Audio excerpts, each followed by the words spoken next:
মাদারীপুরের ডাসারে বেসরকারি টেলিভিশন চ্যানেলসের বর্ষপূর্তি উদযাপিত হয়েছে। বুধবার সকালে চ্যানেলসের উপজেলা প্রতিনিধি মোহাম্মদ আতিকুর রহমান আজাদের আয়োজনে ডাসার উপজেলা প্রেস ক্লাব কার্যালয় থেকে একটি র্যালি বের করা হয়।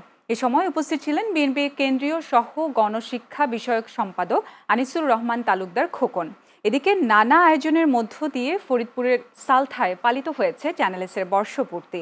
এ উপলক্ষে বুধবার চ্যানেলসের সালথা উপজেলা প্রতিনিধি আবু নাসের হুসাইনের আয়োজনে একটি র্যালি বের করা হয়। র্যালিটি সালথা সদর বাজারের প্রধান প্রধান সড়ক প্রদক্ষিণ করে। অন্যদিকে সব কথা সবার কথা স্লোগানকে সামনে রেখে দিনব্যাপী নানা কর্মসূচির মধ্য দিয়ে গাইবান্ধায় পালিত হয়েছে চ্যানেলসের বর্ষপূর্তি। এ উপলক্ষে গাইবান্ধা জেলা মুক্তিযোদ্ধা কমপ্লেক্সে আয়োজন করা হয় কেক কাটা ও আনন্দ অনুষ্ঠান।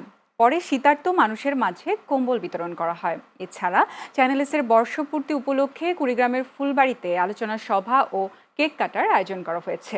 বুধবার ফুলবাড়ি উপজেলা প্রেস ক্লাবের চ্যানেলসের ফুলবাড়ি উপজেলা প্রতিনিধি মোস্তাফিজার রহমান জাহাঙ্গীরের আয়োজনে উপজেলা প্রেস ক্লাবের সভাপতি জাকারিয়া মিয়ার সভাপতিত্বে অনুষ্ঠানের আয়োজন করা হয়।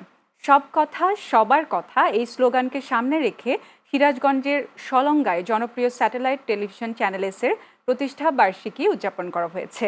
বুধবার বিকেলে সলঙ্গা থানা মোড়ে জয়নাল আবেদিন সুপার মার্কেটে সলঙ্গা থানা প্রতিনিধি শেখ মাহবুবের উদ্যোগে অনুষ্ঠানের আয়োজন করা হয়। এ সময় উপস্থিত ছিলেন সলঙ্গা থানা স্বেচ্ছাসেবক দলের আহ্বায়ক শেখ রফিকুল ইসলাম, থানা যুবদলের সদস্য সচিব শহীন রেজা ও থানা শ্রমিক দলের সভাপতি আহসান হাবিব সহ অনেকেই।